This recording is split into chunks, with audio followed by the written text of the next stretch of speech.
എല്ലാവർക്കും നമസ്കാരം. നമുക്ക് അറിവുള്ളതുപോലെ മാർച്ച് മാസം 25 അതായത് സുറിയാനി സഭയുടെ കലണ്ടറിൽ വചനിപ്പ് പെരുന്നാളിൻ്റെ അന്ന് സഭയിലെ ഏറ്റവും വിശുദ്ധമായ ദിവസങ്ങളിൽ മുൻനിരയിൽ നിൽക്കുന്ന ദിവസമാണ്. ആ ദിവസം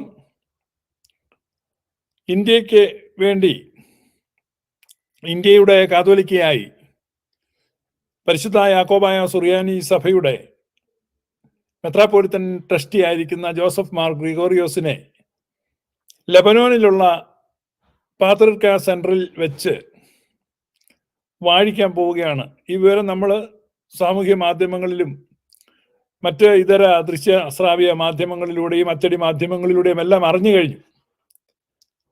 അപ്പോൾ അതിനെ കേരളത്തിലെ പൊതു ക്രൈസ്തവ ലോകവും മതേതര ലോകവും വളരെ സന്തോഷത്തോടെയാണ് ആ തീരുമാനത്തെ സ്വാഗതം ചെയ്തത്. ശ്രേഷ്ഠ ബെസേലിയോസ് തോമസ് പ്രഥമൻ ബാവായുടെ ദേഹവിയോഗത്തിന് ശേഷം പുരാതന സഭയായ യാക്കോബായ സഭാവിശ്വാസികൾക്ക് മലങ്കരയിൽ ഒരു നായകനായി ആ സമൂഹം ഒരു നല്ല നേതൃത്വത്തിൻ്റെ കീഴിൽ ശക്തമായിട്ട് മുന്നോട്ട് പോകുന്നത് കേരളത്തിലെ ഇതര ക്രൈസ്തവ വിഭാഗങ്ങൾക്കൊക്കെ വളരെ സന്തോഷം നൽകുന്ന കാര്യമായിട്ടാണ് മനസ്സിലാക്കുന്നത്. അവരെ സംബന്ധിച്ച് തങ്ങളുടെ സഹോദരി സഭ കൂടുതൽ ഐശ്വര്യത്തോടെ നിലനിൽക്കണം, മുന്നോട്ട് പോകണമെന്ന് അവരാഗ്രഹിക്കുന്നു. അതിൻ്റെ ഫലമായിട്ട് സഹോദരി സഭകളുടെയൊക്കെ പ്രതിനിധികൾ ആ വാഴിക്കൽ ചടങ്ങിന് പങ്കെടുക്കാൻ വേണ്ടി പോകുന്നുണ്ട്. അതുപോലെ തന്നെ മതേതര സമൂഹത്തിൻ്റെ പ്രതിനിധികൾ ഈ വാഴ്ചയ്ക്കുള്ള ആശംസകളെ അറിയിക്കുന്നു. സർക്കാരിൻ്റെ പ്രതിനിധികളും ഈ വാഴ്ച ചടങ്ങിലേക്ക് പോകുവാൻ തീരുമാനിച്ചിട്ടുണ്ട്. അപ്പൊ ഇത്രയേറെ കേരളത്തിൻ്റെ പൊതു സമൂഹം ഏറ്റെടുത്തിരിക്കുന്ന ഒരു വാഴ്ച ചടങ്ങ് കേരളത്തിൻ്റെ ചരിത്രത്തിൽ ഉണ്ടായിട്ടില്ല. അപ്പം മുമ്പെങ്ങും ഉണ്ടാകാത്ത വിധത്തിലുള്ള വലിയൊരു ചരിത്ര മുഹൂർത്തം എന്ന് തന്നെ നമുക്ക് വേണമെങ്കിൽ പറയാം. അങ്ങനെയുള്ളൊരു മുഹൂർത്തമാണ്. നിഷ്പക്ഷമായി ചിന്തിക്കുന്ന പല ആളുകളും ആ വാഴ്ചാ ചടങ്ങിൽ ശാരീരികമായി സാന്നിധ്യം അറിയിക്കാൻ കഴിയാത്തവരും ആ വാഴ്ചാ ചടങ്ങിന് വേണ്ടി കാത്തിരിക്കുകയാണ്. എത്രയോ ആളുകൾ എനിക്ക് മെസ്സേജ് അയച്ച് എന്നോട് ചോദിക്കുന്നു, അതിൻ്റെ ലൈവ് ബ്രോഡ്കാസ്റ്റ് കാണുമോ, അത് ഏത് ചാനലിലായിരിക്കും കാണുന്നത് എന്ന് പറഞ്ഞാൽ ആകാംക്ഷാപൂർവം ലക്ഷക്കണക്കിന് ആളുകൾ കാത്തിരിക്കുന്ന എന്ന് പറഞ്ഞാൽ അത്രമാത്രം സാഹൂതം, സസന്തോഷം, ആവേശപൂർവം കാത്തിരിക്കുന്ന ഒരു വാഴിക്കൽ ചടങ്ങാണ്. അപ്പൊ ഇതിനകത്ത് ആകെ ഒരു കൂട്ടർക്ക് മാത്രമാണ് അസ്വസ്ഥത. അത് മറ്റാർക്കുമല്ല, പരിശുദ്ധ ബെസേലിയോസ് മാർത്തോമ മാത്യൂസ് തൃതീയൻ ബാവാ തിരുമേനിയുടെ നേതൃത്വത്തിൽ. കാരണം ഞാൻ ഈ അദ്ദേഹത്തെ ഇടയ്ക്കിടയ്ക്ക് തേടുമത്തായി എന്ന് വിളിക്കുന്നത് ആളുകൾക്ക് ഇഷ്ടമില്ല. അപ്പൊ എനിക്ക് പലരും മെസ്സേജ് അയച്ചു ഇങ്ങനെ ഫുൾ പേര് പറയണമെന്ന്. അതുകൊണ്ടാണ് അത് പറയുന്നുണ്ട്, ക്ഷമിക്കണം. അപ്പൊ അദ്ദേഹത്തിന്റെ നേതൃത്വത്തിലുള്ള കഞ്ഞിക്കുഴി സഭ, ഒരാള് എന്നോട് പറഞ്ഞു കഞ്ഞിക്കുഴി സഭ എന്ന് പറയാതിരിക്കാൻ പറ്റുമോ? ഇല്ല. കാരണം ഇപ്പൊ അന്ത്യോക്യയിലെ സഭ, റോമിലെ സഭ, അലക്സാണ്ട്രിയയിലെ സഭ എന്ന് പറയുന്ന പോലെ ഇവർക്ക് സ്വയം ശീർഷകത്വമാണെന്ന് പറഞ്ഞാൽ ഇവർ കഞ്ഞിക്കുഴി സഭയാണ്. അല്ലെങ്കിൽ മറ്റൊരു സ്ഥലം ഇവർ പറയണം, ഇവരുടെ തലയുള്ള വേറൊരു സ്ഥലം പറയണം. ഇവരുടെ തല കഞ്ഞിക്കുഴിയിലാണെന്ന് പറഞ്ഞാൽ ഇവർ കഞ്ഞിക്കുഴി സഭയാണ്. അത് ആക്ഷേപമായിട്ട് നിങ്ങൾക്ക് തോന്നുന്നുണ്ടെങ്കിൽ അത് നിങ്ങളുടെ മാത്രം തലവേദനയാണ്, ഞങ്ങളുടെ അല്ല. അപ്പൊ ഇന്ത്യൻ ഓർത്തഡോക്സ് എന്ന് പറഞ്ഞു കഴിഞ്ഞാൽ നിങ്ങളുടെ ഹെഡ് ഓഫീസ് ഇരിക്കുന്നത് കഞ്ഞിക്കുഴിയാണ്, നിങ്ങൾക്ക് സ്വയം ശീർഷകത്വമാണ്, നിങ്ങൾക്ക് ഈ അതിന് പുറകിൽ യാതൊരു ഹിസ്റ്ററിയും ഇല്ല, നിങ്ങൾക്ക് യാതൊരു അഫിലിയേഷനും ഇല്ല എന്ന് പറയുന്നത് കൊണ്ട് ഞാൻ ആക്ഷേപിക്കാൻ പറയുന്നതല്ല. ഞാൻ സോഷ്യൽ മീഡിയയിൽ വരുന്നത് ഒരാളെയും ആക്ഷേപിക്കാനല്ല, ഒന്നിനെയും പരിഹസിക്കാനല്ല. നിഷ്പക്ഷമായിട്ട് മാത്രമേ കാര്യങ്ങൾ പറയുള്ളൂ. നിങ്ങൾ തെളിവ് സഹിതം പറഞ്ഞാൽ തിരുത്താവുന്നതാണ്. നമ്മുടെ കിട്ടൂപ്പച്ചന്റെ ഒരു ഭാഷയാണ്. ഞാൻ സത്യവിശ്വാസം പറയാൻ വരികയാണ്, തെറ്റുണ്ട തിരുത്താവുന്ന. അപ്പൊ തെറ്റാ പറയുന്ന അച്ഛൻ അറിയാം. അപ്പൊ ഏതൊക്കെയായാലും ഈ ഒരു വാഴ്ചക്കെതിരായിട്ട് വീഡിയോകൾ, പത്രസമ്മേളനങ്ങൾ, കുറിപ്പുകൾ, ട്രോളുകൾ, ഇങ്ങനെ പല സംഗതികൾ ഇറക്കിക്കൊണ്ടിരിക്കുക. അപ്പൊ അതിൽ എനിക്ക് ഏറ്റവും കൂടുതൽ ആളുകൾ ഈ കഴിഞ്ഞ ദിവസങ്ങളിൽ വാട്സാപ്പിലും മെസ്സഞ്ചറിലും ഒക്കെ ആയിട്ട് ഇങ്ങനെ അയച്ചു തരുന്ന ഒരു കൈക്കുറ്റപ്പാട് ഇന്ത്യൻ ഓർത്തഡോക്സ് വിഭാഗത്തിലെ ഒരു മെത്രാച്ചൻ എഴുതിയ ഒരു കുറിപ്പാണെന്നാണ് പറഞ്ഞത്. ഏത് മെത്രാച്ചനാണെന്ന് അറിയത്തില്ല, ആരുമായിക്കോട്ടെ. നമുക്ക് ഇപ്പം അതിന്റെ എഴുതുക ആരാന്നുള്ളത് പ്രശ്നമല്ല. അപ്പൊ എഴുതുക എന്താണ് അത് നമുക്ക് പരിശോധിക്കാം. അപ്പൊ അതൊരു ഭയങ്കര സംഭവമായി. ഇതോടെ യാക്കോബായക്കാരുടെ കച്ചവടം തീർന്നൊക്കെയാണ് ചില ആളുകൾ എഴുതിയിരിക്കുന്നത്. അപ്പൊ അത്രയും മാരകമായ ഒരു കുറിപ്പാണ്. അതുകൊണ്ട് ഈ എന്നെ കാണുന്ന ആരെങ്കിലും യാക്കോബായക്കാർ ഇത് കാണുന്നുണ്ടെങ്കിൽ നിങ്ങളൊന്ന് പിടിച്ചിരുന്നോണം. കാരണം അത്ര മാരകമായ ഈ ഇതാണ് വരാൻ പോണേ. കാരണം ഇസ്രായേലിന്റെ ഒക്കെ മിസൈൽ വരുമ്പോൾ റെഡി ആയിട്ട് നിൽക്കുകയാണ് ഈ ഗാസയിലുള്ളവര്, ചാകാനും പൊട്ടിത്തെറിക്കാനും. എന്ന് പറഞ്ഞാല് ഇത് കഞ്ഞിക്കുഴിയിൽ നിന്ന് വരുന്ന ഏറ്റവും മാരകമായ ഒരു ആയുധമാണ് ഈ കത്ത്. മിസൈൽ കത്ത് എന്നാണ് അവർ തന്നെ അവരുടെ ഗ്രൂപ്പുകളിൽ വിശേഷിപ്പിക്കുന്നത്. ഞാൻ എന്നെ തന്നെ വിമൽ കുമാർ എന്നാണ് വിളിക്കുന്നത്. കഴിഞ്ഞ ദിവസം ഇന്ത്യൻ ഓർത്തഡോക്സുകാരുടെ ഒരു വാട്സാപ്പ് ഗ്രൂപ്പിൽ ഈ കത്തിനെ ഒരാള് മിസൈൽ കത്തെന്ന് വിശേഷിപ്പിച്ചു. ഭയങ്കരമാണ് ഇത്. യാക്കോബക്കാരന്റെ എല്ലാ ശക്തി കേന്ദ്രങ്ങളെയും തകർക്കും, അവരുടെ ആത്മവിശ്വാസത്തെ ഇല്ലാതെയാക്കും എന്നൊക്കെയാണ് കുറിപ്പ്. ഇതൊക്കെ സ്ക്രീൻഷോട്ട് സഹിതമാണ് ആളുകൾ എനിക്ക് അയച്ചു തരുന്നത്. അപ്പൊ അതുകൊണ്ട് ഞാനത് വായിച്ച് രസിക്കുകയാണ്. കാരണം ഈ ദിവസങ്ങളിൽ നല്ല തമാശയുണ്ട്. അപ്പോൾ നമുക്ക് ആ കത്ത് വായിക്കാം, സമയം കളയണ്ട. കാരണം ഈ കത്തിനെ പറ്റി, ഈ കത്ത് വായിക്കുന്നതിന് മുമ്പ്, ഈ കത്ത് വായിക്കുന്ന നമ്മൾ വെള്ളം കുടിച്ചു പോകും. അതുകൊണ്ട് അഡ്വാൻസ് ആയിട്ട് കുടിച്ചേക്കാം. ഇനി കുറച്ച് കഴിഞ്ഞ് കുടിച്ചാൽ കത്ത് വായിച്ചു കുടിച്ചു എന്ന് പറയും. അപ്പൊ നമ്മൾ ഈ കത്ത് വായിക്കാൻ പോവാണ്. ഈ കത്ത് എഴുതിയത് ആരായാലും ആ ആൾക്ക് സഭാചരിത്രത്തെ സംബന്ധിച്ചോ അല്ല, ഈ മഹേഷിന്റെ പ്രതികാര സിനിമയ്ക്കകത്ത് പറയുന്ന പോലെ ചേട്ടൻ ഈ കാര്യത്തെ പറ്റി ഒരു ബോധ്യവും ഇല്ലെന്ന് പറഞ്ഞല്ലേ, ഒരു ബോധ്യമില്ലാത്ത ആളാണ്. എന്തായാലും നമുക്ക് ഇങ്ങനൊരു കത്ത് വ്യാപകമായിട്ട് അവരുടെ ഭാഷയിൽ പറഞ്ഞ വൈറലായെന്നാണ്. വൈറലായ കത്ത് നമുക്ക് വായിക്കാം. സോ ഇതാണ് ആ കത്ത്. നിങ്ങൾക്ക് കാണാൻ പറ്റുന്നുണ്ട് എന്ന് ഞാൻ വിചാരിക്കുന്നു. CID മൂസ സിനിമയിൽ ദിലീപിന്റെ കഥാപാത്രം പോലീസ് ഓഫീസറോട് തനിക്കൊരു തോക്ക് നൽകണം എന്നാവശ്യപ്പെടുന്ന രംഗമുണ്ട്. ദിലീപിന്റെ കഥാപാത്രം തോക്ക് വേണമെന്നാവശ്യപ്പെടുമ്പോൾ പോലീസ് ഓഫീസർ പറയുന്ന മറുപടിയാണ് വളരെ രസകരം. തോക്ക് തരാം, പക്ഷെ വെടിവെക്കരുത്. അതിന് ദിലീപിന്റെ കഥാപാത്രം നൽകുന്ന മറുപടി വളരെ കാലിക പ്രസക്തമായ ഒരു ചോദ്യം തന്നെയാണ്. വെടിവെക്കാൻ അല്ലെങ്കിൽ പിന്നെ എന്തിനാണ് സാർ തോക്ക്? പുത്തൻകുരിശ് യാക്കോബായക്കാർക്കായി പാത്രിക്കീസ് പുതിയ കാതോലിക്കയെ വായിക്കുന്നു എന്നറിഞ്ഞപ്പോൾ CID മൂസയിൽ ഈ രംഗമാണ് എന്റെ മനസ്സിലേക്ക് കടന്നു വന്നത്. പുത്തൻകുരിശ് യാക്കോബായക്കാരുടെ കാതോലിക്ക വാഴ്ചയും CID മൂസയിലെ ഈ കോമഡി രംഗവും തമ്മിലുള്ള ബന്ധം എന്താണെന്ന് മനസ്സിലാവണമെങ്കിൽ ആദ്യം കാതോലിക്ക സ്ഥാനം എന്താണെന്നും ആ സ്ഥാനത്തിന്റെ ചരിത്രം എന്താണെന്നും, അവിടെ ഒരു സ്പേസ് ഇടണം. ആ സ്ഥാനത്തിന്റെ എന്നാണ് ഉദ്ദേശിച്ചിരിക്കുന്നെങ്കിൽ നീ സ്പേസ് ഇടണം, അത് ഇട്ടിട്ടില്ല. ആ സ്ഥാനത്തിന്റെ ചരിത്രം എന്താണെന്ന് മനസ്സിലാക്കേണ്ടതുണ്ട്. അതിനായി ആദ്യം നമുക്ക് അല്പം ചരിത്രം നോക്കാം. അപ്പൊ ഇത്രയും വായിച്ചതിൽ നിന്ന് ഇത് കത്തെഴുതിയത് മെത്രാനാണേലും അച്ഛനാണേലും കൊച്ചച്ഛനാണേലും ചെമ്മാച്ചനാണേലും കപ്പിയാരാണെങ്കിലും ഏതവനാണെങ്കിലും അവനോട് ഞാൻ പറയുന്നു, ഈ സിനിമയിൽ നിന്ന് നീ ഒരു ഭാഗം അടർത്തിക്കൊണ്ട് വന്നിട്ടാണ് ഇവിടെ എഴുതിയിരിക്കുന്നത്. അപ്പൊ അതിന് വേറെ പല അർത്ഥമുണ്ട്, ഒരു വാചകത്തിന് പല അർത്ഥമുണ്ട്. തോക്ക് തരാൻ വെടിവെക്കരുത് പറഞ്ഞാൽ ഈ തോക്ക് കൊടുക്കുന്നതിനെ വെടിവെക്കരുതെന്ന് മനസ്സിലായില്ലേ? ഭസ്മാസുരന് വരം കൊടുത്തോലിരിക്കും, പിന്നെ വരം കൊടുത്തവൻ ഓടി നടക്കുകയാണ്. അപ്പൊ വെടിവെക്കരുതെന്ന് പറഞ്ഞതിന് അർത്ഥമുണ്ട്, നീ ആ തോക്ക് കൊടുക്കുന്ന ഓഫീസർക്കിട്ട് വെടിവെക്കരുത്, യുക്തമായിട്ടൊക്കെ ഉപയോഗിക്കാം. അതാണ്. അടുത്ത് വായിക്കാം. ആദ്യം കാതോലിക്ക സ്ഥാനം എന്താണെന്ന് നോക്കാം. ക്രൈസ്തവ സഭയുടെ ആരംഭഘട്ടത്തിൽ റോമാ സാമ്രാജ്യത്തിന് പുറത്തുണ്ടായിരുന്ന സഭാ മേലധ്യക്ഷന്മാർ അവരുടെ സ്ഥാനനാമമായി ഉപയോഗിച്ചു വന്നിരുന്ന പേരാണ് കാതോലിക്ക ബാവ എന്നത്.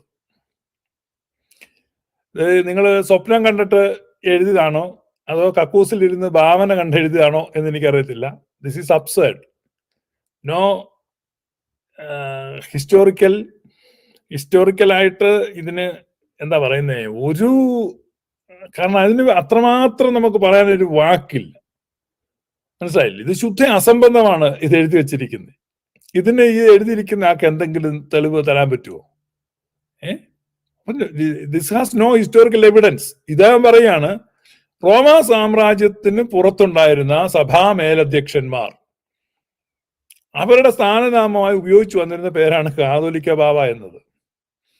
കിഴക്കൻ സഭ എന്നറിയപ്പെട്ടിരുന്ന പേർഷ്യൻ സഭയിലാണ് കാതോലിക്ക സ്ഥാനം ആദ്യമായി രൂപപ്പെട്ടത്.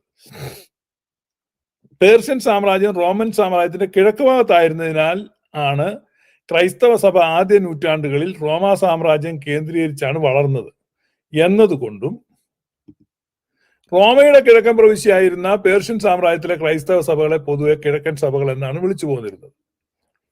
അവിടെ എത്ര സഭകൾ ഉണ്ടായിരുന്നു? ഇതൊക്കെ ചുമ്മാ അബദ്ധങ്ങൾ എഴുതുകയാണ്. ഇതൊക്കെ ആളുകൾ വായിക്കുമ്പോൾ ഓർക്കും ഇതെന്തോ വലിയ ആധികാരിക ചരിത്രമാണ്.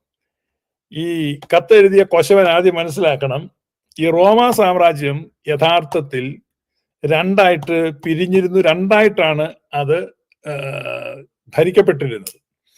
റോമൻ സാമ്രാജ്യത്തിന്റെ പടിഞ്ഞാറൻ ഭാഗം റോം കേന്ദ്രമാക്കിയും, സീസർമാരുടെ കേന്ദ്രം റോമാണ്, കേന്ദ്രമാക്കിയും കിഴക്കൻ ഭാഗങ്ങൾ കോൺസ്റ്റാന്റിനോപ്പിൾ കേന്ദ്രമാക്കിയും ഭരിച്ചിരുന്നു. ഒരേ സമയം രണ്ട് അധികാര കേന്ദ്രങ്ങൾ റോമൻ സാമ്രാജ്യത്തിൽ ഉണ്ടായിരുന്നു. അപ്പൊ ഇത് ഇന്ത്യൻ ഓർത്തഡോക്സുകാർക്ക് ഞാൻ ട്യൂഷൻ എടുക്കേണ്ടി വരികയാണ്. ഇതുകൊണ്ട് ഇതിന്റെ ഈ ട്യൂഷൻ ക്ലാസിന്റെ ഫീസൊക്കെ ഇനി തന്നേക്കണം. നാണമില്ലല്ലോ ഇത്രയും കത്ത്. നിങ്ങളുടെ ഇന്ത്യൻ ഓർത്തഡോക്സുകാരുടെ എല്ലാ ഒഫീഷ്യൽ പേജിലും ഒഫീഷ്യൽ വാട്സാപ്പ് ഗ്രൂപ്പിലും വലിയ സംഭവമായിട്ട് കൊട്ടിഘോഷിച്ച് ഇറക്കിയ സാധനം ഇത്. ഇത് പീസ് ഓഫ് ഷിറ്റ്. എനിക്ക് തന്നെ എത്ര അച്ഛന്മാരാ, IOC അച്ഛന്മാർ തന്നെ എനിക്ക് വാട്സാപ്പിൽ അയച്ചിട്ടുണ്ട്, കണ്ടോന്ന് പറഞ്ഞു. ഭയങ്കര മാരകമാണെന്ന് പറഞ്ഞു. ഇവനെന്തോ എഴുതി വെച്ചിരിക്കുന്നത്, റോമൻ സാമ്രാജ്യം തന്നെ രണ്ടായിട്ട് തിരിഞ്ഞിട്ട് കിഴക്കൻ സാമ്രാജ്യവും പടിഞ്ഞാറൻ സാമ്രാജ്യവും ഉണ്ട്. ഈ കിഴക്കെന്ന് പറഞ്ഞു കഴിഞ്ഞാൽ റോമൻ സാമ്രാജ്യത്തിന് പുറത്ത് കിഴക്കുള്ളവരെന്നല്ല അർത്ഥം. കിഴക്കൻ ഈസ്റ്റേൺ ചർച്ചസ് ആണ്, ഈസ്റ്റും വെസ്റ്റുമാണ്. അപ്പൊ ഈസ്റ്റും വെസ്റ്റും എന്ന് പറയുമ്പോൾ വെസ്റ്റിൽ നിന്ന് 5 പിതാക്കന്മാർ, ഓൺലി 5 ബിഷോപ്സ് ആണ് നിക്കാ സുന്നോദോസിൽ പങ്കെടുത്തത്. ഇത് നിക്കാ സുന്നോദോസിന്റെ 1700ാമത് വാർഷികമാണ്. 318 പിതാക്കന്മാർ വന്നതിൽ 313 പിതാക്കന്മാരും കിഴക്ക് നിന്നായിരുന്നു എന്ന് പറഞ്ഞാൽ ഇവർ വിചാരിക്കുന്നത് റോമൻ സാമ്രാജ്യത്തിന് പുറത്തുള്ളവരെന്നല്ല. അന്ത്യോക്യൻ സഭ പടിഞ്ഞാറൻ സഭയല്ല, അത് കിഴക്കിന്റെ സഭയാണ്. കോൺസ്റ്റാന്റിനോപ്പിളിലെ സഭ കിഴക്കിന്റെ സഭയാണ്. ഇതെല്ലാം റോമൻ സാമ്രാജ്യത്തിന്റെ ഉള്ളിലാണ്. അപ്പം ഈ കത്തെഴുതിയ ഈ കൊമരൻ അതിനെക്കുറിച്ച് അറിയില്ല. അവനെ എഴുതിയിരിക്കുകയാണ്, പേർഷ്യ സങ്കല്പമാണ്. അടുത്തത് അവൻ പറയുന്നത് നമുക്ക് വായിക്കാം.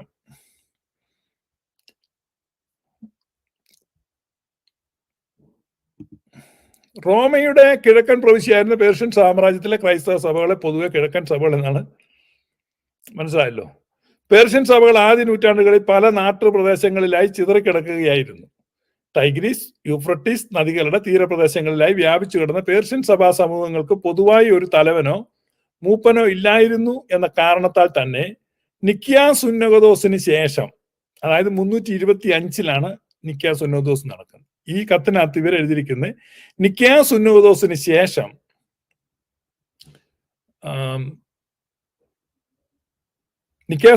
റോമാ സാമ്രാജ്യത്തിലെ പാത്രിക്കീസുമാരുടെ, പ്രത്യേകിച്ച് അന്ത്യോക്യ പാത്രിക്കീസിന്റെ ആധിപത്യത്തിന് കീഴിലാണ് പേർഷ്യൻ സഭകൾ നിലനിന്നത്. തെറ്റ്, വസ്തുതാപരമായി തെറ്റ്, ചരിത്രപരമായി തെറ്റ്, യുക്തിപരമായി തെറ്റ്, ശുദ്ധ ഭോഷ്ക് അല്ലെങ്കിൽ വങ്കത്തരം. ഇതെന്താണ് ഈ ഇവരെഴുതി വെച്ചിരിക്കുന്നത്? ഇതിങ്ങനല്ല ഇതിന്റെ ചരിത്രം. ഇതിന്റെ ചരിത്രം നമുക്ക് ധാരാളം ചരിത്ര ഗ്രന്ഥങ്ങളിൽ വളരെ ആധികാരികമായിട്ട് രേഖപ്പെടുത്തിയിട്ടുണ്ട്. ഇവ കത്തോലിക്ക ചരിത്രകാരന്മാരും ആംഗലേയ ചരിത്രകാരന്മാരും സുറിയാനി സഭയുടെ ചരിത്രകാരന്മാരും എല്ലാം എഴുതിയിട്ടുള്ള ചരിത്രങ്ങളിൽ പറയുന്നത് ഇങ്ങനെയല്ല. ഇതല്ല അതിന്റെ യഥാർത്ഥ വസ്തുത. നിക്കിയാ സുന്നോദോസിനൊക്കെ മുൻപ് 3ാം നൂറ്റാണ്ടിന്റെ ആദ്യ പകുതിയിൽ, 4ാം നൂറ്റാണ്ടിന്റെ ആദ്യ പകുതിയിലാണ് നിക്കിയാ സുന്നോദോസ് നടക്കുന്നത്. അതായത് 325 എന്ന് പറയുമ്പോൾ 4ാം നൂറ്റാണ്ടായി. 3ാം നൂറ്റാണ്ടിന്റെ ആദ്യ പാദത്തിങ്കൽ അതിഭയങ്കരമായ ഒരു സംഭവം ഈ പേർഷ്യയിൽ നടന്നു. പേർഷ്യൻ സഭകൾക്ക്, ഇപ്പൊ പേർഷ്യയിൽ സഭ ഉണ്ടാകുന്നത് അദ്ദായി മാറി. ഇപ്പൊ നമുക്കറിയാം ഈ കാൽദായ വാദം ഒക്കെ വന്നിരിക്കുന്നുണ്ട്. ഈ പേരുകൾ വളരെ പരിചയമാണ്. അദ്ദായി, മാറി, അഗായി എന്നൊക്കെ പറയുന്നത്. കാരണം അവരുടെ ലിറ്റാർജി ഒക്കെ ഉപയോഗിക്കുന്ന സീറോ മലബാർ സഭയുടെ പേജുകളിലൊക്കെ കണ്ടിട്ട് നിങ്ങൾക്ക് ആളാരാണെന്ന് അറിയത്തില്ലെങ്കിലും ആ പേരുകൾ പരിചയമാണ്. അപ്പം അദായി എന്ന് പറഞ്ഞാൽ നമ്മുടെ മാർത്തോമാ ശ്ലീഹായുടെ ഇരട്ട സഹോദരനാണ്. ഇരട്ടകളിൽ ഒരുവനായ എന്നൊക്കെ നിങ്ങൾക്ക് സുവിശേഷത്തിൽ വായിക്കാം. ഈ ഇരട്ടകളിൽ ഒരുവനായ ഈ അദ്ദായി പന്തിരുവരിൽ ഉൾപ്പെട്ടിരുന്നില്ല, അപ്പോസ്തലന്മാരുടെ പട്ടികയിൽ ഉൾപ്പെട്ടിരുന്നില്ല എങ്കിലും 70 അറിയിപ്പുകാരുടെ പട്ടികയിൽ ഉൾപ്പെട്ടിരുന്നു. അതായത് യേശുക്രിസ്തുവിൽ നിന്ന് നേരിട്ട് നിയോഗം ലഭിച്ച വ്യക്തിയാണ് അദ്ദായി. ഈ അദ്ദായിയാണ് ഈ അബ്ഗാർ രാജാവിനെ സന്ദർശിക്കുന്നത്. അതായത് അബ്ഗാർ രാജാവ് എന്ന് പറഞ്ഞാൽ എഡേസയിലെ രാജാവായിരുന്നു. ഈ അബ്ഗാർ രാജാവിനെ പറ്റി നമ്മൾ പല പ്രാവശ്യം പറഞ്ഞിട്ടുള്ളതാണ്.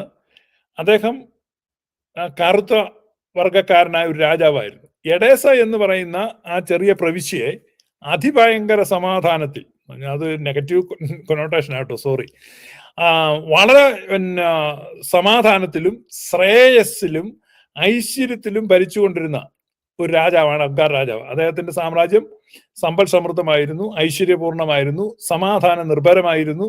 അങ്ങനെയുള്ള രാജ്യത്ത് ഈ അബ്ഗാർ രാജാവിനൊരു ത്വക്കുരോഗമുണ്ടായിരുന്നു. അപ്പൊ അദ്ദേഹം കർത്താവായ യേശുക്രിസ്തുവിന്റെ അത്ഭുത പ്രവൃത്തികളെ കുറിച്ച് കേട്ടിട്ട് കർത്താവായ യേശുക്രിസ്തുവിന് യെരുശലേമിൽ നേരിടേണ്ടി വരുന്ന എതിർപ്പുകളെ കുറിച്ചറിഞ്ഞിട്ട് അദ്ദേഹം ഒരു ദൂതൻ വശം ഒരു കത്ത് യേശുക്രിസ്തുവിന് അയക്കുന്നുണ്ട്.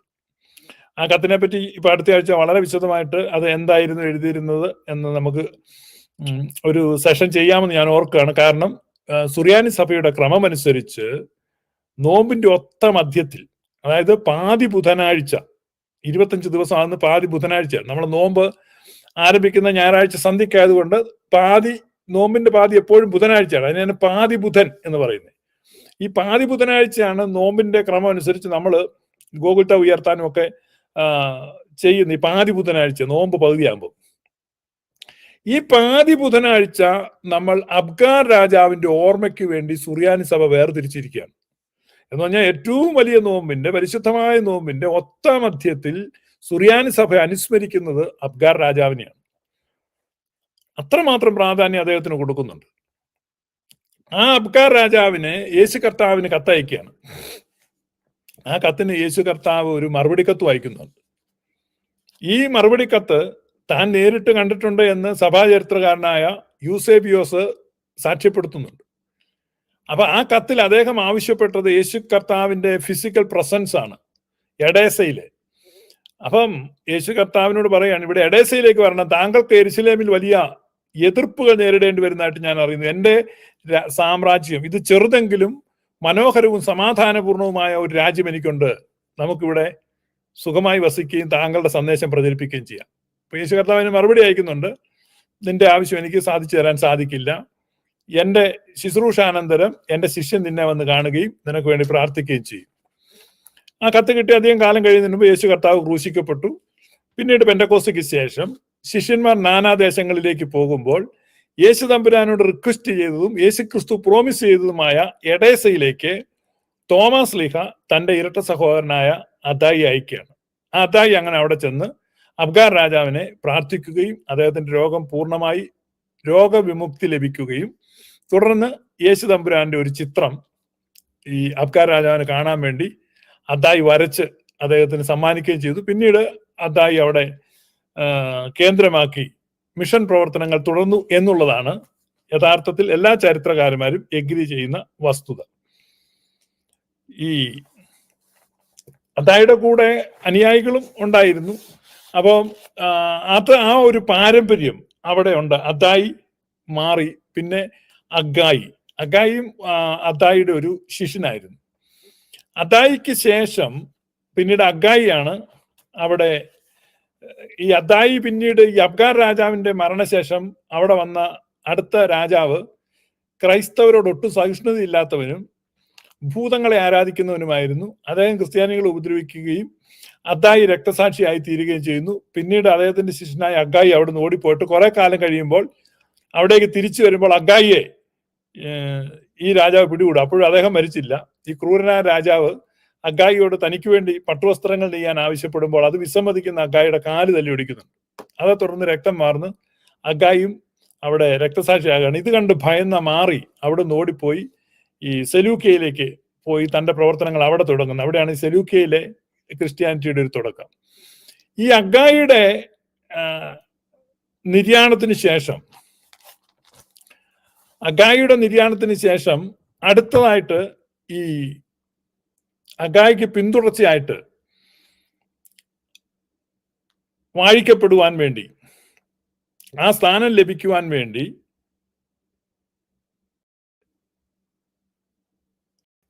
അഗായിയുടെ ശിഷ്യനായ പാലൂട്ടിനെ അന്ത്യോക്യയിലേക്ക് പോകുന്നുണ്ട്, അന്ത്യോക്യയിലേക്ക് അയക്കപ്പെടുന്നുണ്ട്. അന്ന് അന്ത്യോക്യയിലെ 9ാമത്തെ പാത്രിയർക്കീസ് സെറാപ്പിയോണാണ് ഈ പാലൂട്ടിന് കൈവപ്പ് കൊടുക്കുന്നത്. അതായത് ആ ഒരു സ്ട്രീമിലെ, പേർഷ്യൻ സഭകളിലെ ആ സ്ട്രീമിന് കൈവപ്പ് എപ്പോഴും അന്ത്യോക്യയിൽ നിന്നോ ജെറുസലേമിൽ നിന്നോ ആണ് വാങ്ങിയിരുന്നത്. എല്ലാ സഭകളും തന്നെ ഈ 2 കേന്ദ്രങ്ങളിലേക്ക് അവർ എപ്പോഴും നിരന്തരം കണക്ട് ചെയ്തായിരുന്നു നിന്നിരുന്നത്. അപ്പൊ അന്ത്യോക്യയിൽ നിന്നാണ് അവര് പട്ടം മേടിച്ചത് അഗായിക്ക് ശേഷം. അതിനുശേഷം പിന്നീട് മേൽപ്പെട്ട സ്ഥാനത്തേക്ക് എപ്പോഴൊക്കെ ആവശ്യം വരുന്നോ അപ്പോഴൊക്കെ അവർ അന്ത്യോക്യയിലേക്ക് മേൽപ്പെട്ട സ്ഥാനാർത്ഥികളെ അയക്കുന്നത് പതിവും കീഴ്വഴക്കവുമായി തീർന്നു. ഇത് പല ചരിത്രകാരന്മാരും രേഖപ്പെടുത്തിയിട്ടുള്ളതാണ്. ഇവൻ കത്തോലിക്ക ചരിത്രകാരന്മാർ പോലും അറ്റസ്റ്റ് ചെയ്യുന്ന ഒരു ട്രൂത്താണ് ഞാൻ പറയുന്നത്. ബാറബ്രായുടെ ചരിത്ര പുസ്തകത്തിലും നിങ്ങൾക്ക് ഇത് വായിക്കാവുന്നതാണ്. അങ്ങനെ 3-ാം നൂറ്റാണ്ടിന്റെ ആദ്യപാദത്തിങ്കൽ പേർഷ്യൻ സാമ്രാജ്യത്തിൽ നിന്ന് പട്ടം സ്വീകരിക്കുവാൻ വേണ്ടി 2 വൈദികരെ അവർ തെരഞ്ഞെടുത്തു. ഒരാളുടെ പേര് കമീഷോ, മറ്റേ ആളുടെ പേര് അഹൂദാബായ്. ഈ കമീഷോയെയും അഹൂദാബായിയെയും തെരഞ്ഞെടുത്തിട്ട് അന്ത്യോക്യൻ പാത്രിയർക്കീസിന് കത്ത് കൊടുത്തയക്കുകയാണ്, ഇവരിൽ ഒരാളെ തെരഞ്ഞെടുത്ത് ഞങ്ങൾക്ക് മേൽപ്പെട്ടക്കാരനായി വാഴിച്ച് തിരിച്ചയക്കണം. ഇതാണ് ആ കത്തിന്റെ ഉള്ളടക്കം. ഈ കത്തുമായി റോമാ സാമ്രാജ്യത്തിനുള്ളിലേക്ക് വന്ന ഈ കാമിഷോ, അഹൂദാബായി എന്ന് 2 പട്ടക്കാരെ അന്ത്യോക്യയിലുള്ള മറ്റൊരു സുറിയാനി പട്ടക്കാരൻ സ്വീകരിച്ചു. അങ്ങനെ അദ്ദേഹത്തിന്റെ വീട്ടിൽ ഇവർ താമസിക്കുമ്പോൾ റോന്തു ചുറ്റുന്ന റോമൻ പടയാളികൾ പേർഷ്യൻ സാമ്രാജ്യത്തിൽ നിന്ന് വന്ന ചാരന്മാരാണെന്ന് ആരോപിച്ച് ഇവരെ പിടികൂടി. പേർഷ്യൻ ഭടന്മാരിൽ നിന്ന് അഹൂദാബായി വഴുതി രക്ഷപ്പെട്ടു. അദ്ദേഹം യെരുശലേമിലേക്ക് ഓടിപ്പോയി. റോമൻ ഭടന്മാർ ആതിഥേയനായ അച്ഛനെയും ഈ പേർഷ്യയിൽ നിന്ന കാമിഷോയെയും പിടികൂടി വളരെ ക്രൂരമായ വിധത്തിൽ പീഡിപ്പിക്കുകയും പട്ടാപ്പകൽ നഗരമധ്യത്തിൽ പള്ളിയുടെ മുമ്പിൽ തന്നെ കുരിശിക്കുകയും ചെയ്തു. അപ്പൊ കാമിഷോയെ കുരിശിച്ചു കൊന്നത് അന്ത്യോക്യയിലും ജെറുസലേമിലും റോമയിലുള്ള എല്ലാ ക്രൈസ്തവർക്കും വലിയ ഭീതിയും നടുക്കവും സങ്കടവും ഉണ്ടാക്കി. ജെറുസലേമിൽ ചെന്ന് അഹൂദാബായിയെ സ്വീകരിച്ച ജെറുസലേമിലെ പാത്രിയർക്കീസ് അന്ത്യോക്യൻ പാത്രിയർക്കീസിനോട് കൂടിയാലോചിച്ച് എന്താണ് ചെയ്യേണ്ടത്. അന്ത്യോക്യൻ പാത്രിയർക്കീസ് അദ്ദേഹത്തിന് മേൽപ്പെട്ടക്കാരനായി വാഴിക്കുവാനും അപ്രകാരം വാഴിച്ചിട്ട് പേർഷ്യയിലെ സഭയ്ക്ക് ഒരു കത്ത് കൊടുത്തയക്കുവാനും നിർദ്ദേശിച്ചു. അങ്ങനെ അന്ത്യോക്യൻ പാത്രിയർക്കീസ് പേർഷ്യയിലെ സഭയ്ക്ക് കൊടുത്തയച്ച കത്ത് ഇന്നും പ്രിസർവ് ചെയ്യപ്പെട്ടിട്ടുണ്ട്. ഒട്ടുമിക്ക ചരിത്ര ഗ്രന്ഥങ്ങളിലും ആ കത്ത് ആസിറ്റീസ് നമുക്ക് വായിക്കാൻ കഴിയും. ആ കത്തിൽ വളരെ വിശദമായിട്ട് 4-5 പേജുള്ള ഒരു കത്താണ്. ആ കത്തിൽ പേർഷ്യയിൽ നിന്ന് മേൽപ്പെട്ടക്കാരെ വാഴിക്കേണ്ടതിന് സാമ്രാജ്യത്തിന്റെ അതിർത്തി കടന്ന് ജീവൻ പണയം വെച്ച് വരേണ്ടതില്ലെന്നും നിങ്ങളുടെ മേൽപ്പെട്ടക്കാരെ നിങ്ങൾ അവിടെ വാഴിച്ചു കൊള്ളുവാനും അനുവദിക്കുന്നുണ്ട്. ഇതാണ് പേർഷ്യൻ കാതോലിക്കേറ്റിന്റെ തുടക്കം. അപ്പൊ കാതോലിക്കേറ്റ് പാത്രിയർക്കേറ്റ് കാതോലിക്കേറ്റ് എന്ന പേരിൽ നിങ്ങൾക്ക് അവിടെ ഈ സ്വയംഭരണാവകാശം തന്നിരിക്കുന്നു, നിങ്ങൾ അവിടെ മെത്രാന്മാരെ വാഴിക്കുക എന്നുള്ള ആ കത്തിൽ മെത്രാന്മാരെ വാഴിച്ചു കഴിയുമ്പോൾ ആയത് അന്ത്യോക്യൻ പാത്രിയർക്കീസിനെ അറിയിച്ച് അംഗീകാരം വാങ്ങേണ്ടതാണ് എന്നും എഴുതിയിട്ടുണ്ട്. കാതോലിക് ഈ മെത്രാന്മാരെ വാഴിക്കുവാനും മൂറാൻ കൂദാശ ചെയ്യുവാനും അവർക്ക് അധികാരം കിട്ടി എന്നതുകൊണ്ട് അവർ ഒരിക്കലും അന്ത്യോക്യൻ പാത്രിയർക്കീസിന് തുല്യരാകുന്നില്ല. സുവിശേഷങ്ങളുടെ എണ്ണത്തിനൊത്ത വിധം, അങ്ങനെയാണ് എഴുതിയിരിക്കുന്നത്.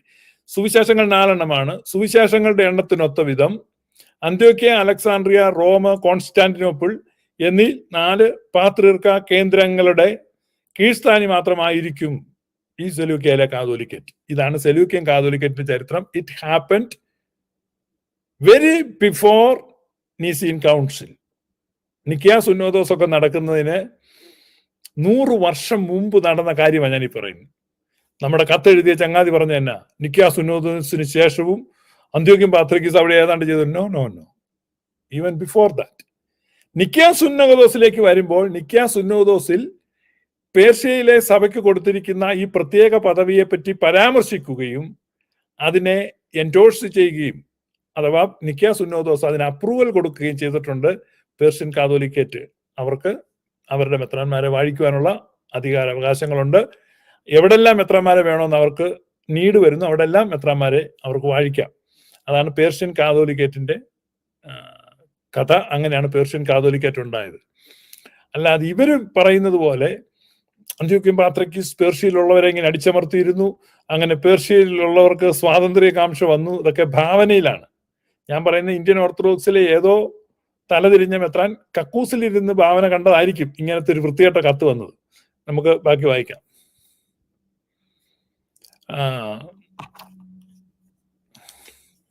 നിങ്ങൾക്ക് മനസ്സിലായില്ല ഇവർ എത്രമാത്രം ചരിത്രത്തെ വളച്ചൊടിക്കുന്നുണ്ടെന്നുള്ളത്. എന്നാൽ റോമൻ പാത്രിക്കീസുമാരുടെ ആധിപത്യം ഒരു അധിനിവേശമാണെന്ന് തിരിച്ചറിഞ്ഞ പേർഷ്യൻ സഭയിലെ സഭാ സമൂഹത്തിന്റെ തലവനായിരുന്ന ദാദീശോ പേർഷ്യയിലെ എല്ലാ സഭാ സമൂഹങ്ങളെ ഒന്നിപ്പിച്ച് ഒരൊറ്റ തലവന് കീഴിൽ കൊണ്ടുവരിക എന്ന ഉദ്ദേശത്തോടെ 424 മാർക്കവ. ഇതെല്ലാം ചരിത്രപരമായി വങ്കത്തരമാണ്.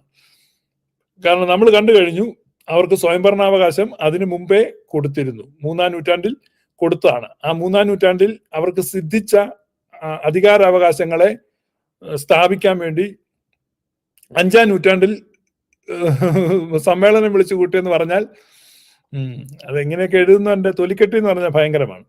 ആ സുന്നോദോസിൽ വെച്ച് പേർഷ്യ സഭയിൽ സ്വതന്ത്ര കാതോലിക്ക സ്ഥാനം സ്ഥാപിക്കുകയും ദാദീശോയെ കിഴക്കന്റെ പ്രഥമ കാതോലിക്ക അവരോധിക്കുകയും ചെയ്തു.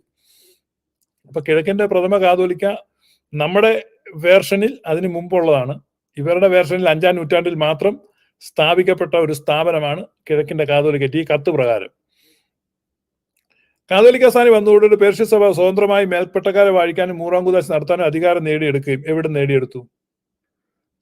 സ്വന്തമായിട്ട് പ്രഖ്യാപിച്ചു. ഇതാണ് പറഞ്ഞത്. ഇതൊക്കെ അതിനു മുമ്പേ അന്ത്യോക്യൻ പാത്രിയർക്കീസിനാൽ നൽകപ്പെട്ട് കഴിഞ്ഞിരുന്നു. 3-ാം നൂറ്റാണ്ടിൽ അവർക്ക് ഈ അധികാരാവകാശങ്ങളെല്ലാം നൽകപ്പെട്ടിരുന്നു. അല്ലാതെ ഇവർ 5-ാം നൂറ്റാണ്ടിൽ മീറ്റിംഗ് കൂടി നേടിയെടുത്താണെന്നാണ് ഇവർ പറയുന്നത്, ഈ കത്തിൽ പറയുന്നത്. അതായത് കാതോലിക്ക സ്ഥാനം കൈവരിച്ചതോടെ പാത്രിക്കീസിന് തുല്യമായ എല്ലാ അധികാരങ്ങളും പേർഷ്യൻ സഭ ആർജിക്കുകയും പാത്രിക്കീസിനോട് ഇനിയും ആശ്രിതത്വം പുലർത്തേണ്ട ആവശ്യമില്ല എന്നതിനെ പാത്രിക്കീസിനോടുള്ള വിധേയത്വം അവസാനിപ്പിക്കുകയും സ്വയം ശീർഷക സഭയായി മാറുകയും ചെയ്തു. ഇത് കിനാവിൽ സംഭവിച്ച കാര്യങ്ങളാണ്, ഇതൊന്നും യാഥാർത്ഥ്യമല്ല. ആ ചർച്ച് 5-ാം നൂറ്റാണ്ടിന്റെ അവസാന ദശകത്തിൽ നെസ്തോറിയൻ വിശ്വാസത്തിലേക്ക് പേർഷ്യൻ സഭ പോകുന്നത് വരെ അന്ത്യോക്യൻ പാത്രിയർക്കീസിനെ അവരുടെ കാര്യങ്ങൾ അറിയിച്ചുകൊണ്ടും അംഗീകാരം മേടിച്ചുകൊണ്ടുമാണ് ഇരുന്നത്, ഒരു കീഴ്വഴക്കത്തോടുകൂടെ. അതേസമയം തന്നെ അവർക്ക് സ്വതന്ത്രമായ അധികാരങ്ങളും അവകാശങ്ങളുമുണ്ട്. അത് നമുക്കറിയാം. കമീഷോ എന്ന ആ വൈദികൻ അതിക്രൂരമായി അന്ത്യോക്യൻ പട്ടണത്തിൽ വെച്ച് കുരിശിച്ചു കൊല്ലപ്പെട്ടതിനെ തുടർന്ന് അവർക്ക് സിദ്ധിച്ചതാണ്. അഥവാ അനുകമ്പാപൂർവം, കാരുണ്യപൂർവം, അല്ലെങ്കിൽ ആ ഒരു പ്രത്യേക സാഹചര്യത്തിൽ അന്ത്യോക്യൻ സഭ അവർക്ക് കൊടുത്ത അധികാര പദവിയാണത്. അങ്ങനെയാണ് പേർഷ്യൻ കാതോലിക്കറ്റ് സ്ഥാപിക്കപ്പെടുന്നത്. പിന്നീട് ഇവർ പറയുന്ന 6-ാം നൂറ്റാണ്ടിൽ നെസ്തോറിയൻ വിശ്വാസവുമായി ബന്ധപ്പെട്ടുണ്ടായ തർക്കവും വിഭാഗീയതയും പേർഷ്യൻ സഭയെ ഒരു വലിയ പിളർപ്പിലേക്ക് നയിച്ചു. തെറ്റ്. ഇവർ ചിന്തിക്കുന്ന പോലെ അല്ലത്. പേർഷ്യൻ സഭയെ നെസ്തോറിയൻ വിശ്വാസം പിടിച്ചെടുത്തപ്പോൾ പിന്നീടുണ്ടായ കുറച്ച് നോൺ കാൽസിഡോണിയൻ വന്നിട്ടില്ല, ഈ നോൺ നെസ്റ്റോറിയൻ വിശ്വാസികൾ അവിടെ ഉണ്ടായിരുന്നു. എന്നാൽ തിഗ്രീസിൽ കാതോലിക്കറ്റ് സ്ഥാപിക്കുന്നതിന്റെ ചരിത്രം അതൊന്നുമല്ല. തിഗ്രീസിൽ ഇവർ പറയുന്നത് പുരാതന മെസ്സപ്പൊട്ടേമിയ സെലൂക്കിയായിരുന്നു ഇവരുടെ. എന്നാൽ തിഗ്രീസ് കേന്ദ്രമായി പേർഷ്യൻ സഭയിലെ മറ്റൊരു വിഭാഗം നെസ്തോറിയൻ വേദവിരുദ്ധ സ്വീകരിക്കാൻ തയ്യാറാതെ സ്തുതിയോഗ്യപ്പെട്ട സത്യവിശ്വാസത്തിൽ തന്നെ തുടർന്നു. നെസ്തോറിനായി മാറിയ കാതോലിക്കയുടെ കീഴിൽ തുടരാൻ ആഗ്രഹിക്കായിരുന്ന അവർ വേദവിപരീത സ്വീകരിച്ച കാതോലിക്കയ്ക്ക് പകരമായി പുതിയ കാതോലിക്ക വാഴ്ച കിട്ടുന്നതിനായി അന്ത്യോക്യ പാത്രിക്കീസിന്റെ സഹായം തേടി. എന്നാൽ അന്ത്യോക്യം പാത്രിക്കീസ് തൈഗ്രീസിലെ വിശ്വാസികൾക്കായി ഒരു പുതിയ കാതോലിക്കായി വാഴിച്ചു നൽകിയപ്പോൾ തൈഗ്രീസിലെ സഭ അന്ത്യോക്യം പാത്രിക്കീസിനോടുള്ള വിധേയത്തിൽ നിൽക്കണമെന്ന ആഗ്രഹത്താൽ സ്വതന്ത്ര കാതോലിക്കേറ്റിന് പകരം അന്ത്യോക്യം പാത്രിക്കീസിനോട് വിധേയത്വമുള്ള ഒരു മഫ്രിയാനേറ്റ് ആണ് സ്ഥാപിച്ചു നൽകിയത്. കണ്ടോ, മെത്രാൻ കക്ഷിക്കാരന്റെ കുൽസിതം പോകുന്നുണ്ടോ നൂറ്റാണ്ടുകൾക്ക് പുറകിലേക്ക്. അന്ത്യോക്യൻ പാത്രിയർക്കീസ് സ്വന്തം ഇച്ഛയും സ്വന്തം അധികാരവും ഉപയോഗിച്ച് ഒരു മഫ്രിയാനേറ്റ് സ്ഥാപിക്കുകയാണ് ചെയ്തത്. അതിന്റെ പശ്ചാത്തലം ഞാൻ പല പ്രാവശ്യവും ലൈവിൽ പറഞ്ഞിട്ടുള്ളതാണ്. അതായത് സുറിയാനിക്കാരുടെ കിരീടവും ദൈവത്തിന്റെ സഭ മുഴുവന്റെയും വിവേകമുള്ള വായും തൂണും മൽപ്പാനും പുഷ്പങ്ങൾ കൊണ്ട് നിറഞ്ഞ മേച്ചിൽ സ്ഥലവും മറിയം സംശയം കൂടാതെ ദൈവമാതാവെന്ന് എല്ലായ്പ്പോഴും പ്രസംഗിച്ചവനുമായ നമ്മുടെ പാത്രിയർക്കീസ് മോർ സേവേറിയോസ്. സേവേറിയോസ് പാത്രിയർക്കീസിനെ കുറിച്ച് അദ്ദേഹം മിയാഫൈസൈറ്റ് വിശ്വാസത്തിന് നൽകിയിട്ടുള്ള സംഭാവനകളെ കുറിച്ച് നമ്മൾ വളരെയധികം മുൻ സെഷനുകളിൽ പറഞ്ഞിട്ടുണ്ട്. എന്നാൽ കേൾക്കാത്തവർ ഒരിക്കൽ കൂടെ മനസ്സിലാക്കണം, ഈ സുറിയാനി സത്യവിശ്വാസം നിലനിർത്തിയ വ്യക്തി ചരിത്രത്തിൽ അടയാളപ്പെടുത്തിയാൽ സേവേറിയോസ് തിരുമേനിയാണ്. സുറിയാനിക്കാരുടെ എല്ലാ പിതാക്കന്മാരെയും ഉൾക്കൊണ്ടാലും പടിഞ്ഞാറൻ സഭകൾക്ക് ഒരിക്കലും എന്ന് പറഞ്ഞാൽ അവരുടെ കണ്ണിലെ കരടായി, അവരുടെ അന്നത്തിലെ കല്ലായി, അവരുടെ ജീവിതത്തിൽ വഴിയിലെ മാർഗ തടസ്സമായി, അവരെല്ലാ കാലത്തും ഏറ്റവും പകയോടെ വെറുപ്പോടെയും, അതായത് 1500 വർഷത്തിനിപ്പുറവും അവർക്ക് ക്ഷമിക്കാൻ പറ്റാത്ത ഒരു വ്യക്തി ഉണ്ടെങ്കിൽ അത് സേവേറിയോസ് എന്ന് പറഞ്ഞാൽ അത്ര മാരകമായ ക്ഷതമേൽപ്പിച്ച വ്യക്തി ദൈവശാസ്ത്രപരമായ. അതായത് സേവേറിയോസ് എന്ന ഒരു ഫിഗർ, ആ സേവേറിയോസ് എഴുന്നേറ്റില്ലായിരുന്നെങ്കിൽ ഇന്ന് കോപ്റ്റിക് സഭയില്ല, ഇന്ന് സുറിയാനി സഭയില്ല, ഇന്ന് അർമീനിയൻ സഭയില്ല, ഇന്ന് എത്യോപ്യൻ സഭയില്ല, എല്ലാത്തിനെയും കാതോലിസിസം വിഴുങ്ങിക്കളയുമായിരുന്നു. അപ്പൊ ഈ കാതോലിസിസത്തിന്റെ ആ സകലത്തെയും വിഴുങ്ങുന്ന ഒരു വ്യാളിയായി വെളിപ്പെട്ട സമയത്ത് ആ വ്യാളിയുടെ മുമ്പിൽ നിന്ന മറ്റൊരു ഗീവർഗീസ് ആണ് ഈ സേവേറിയോസ്.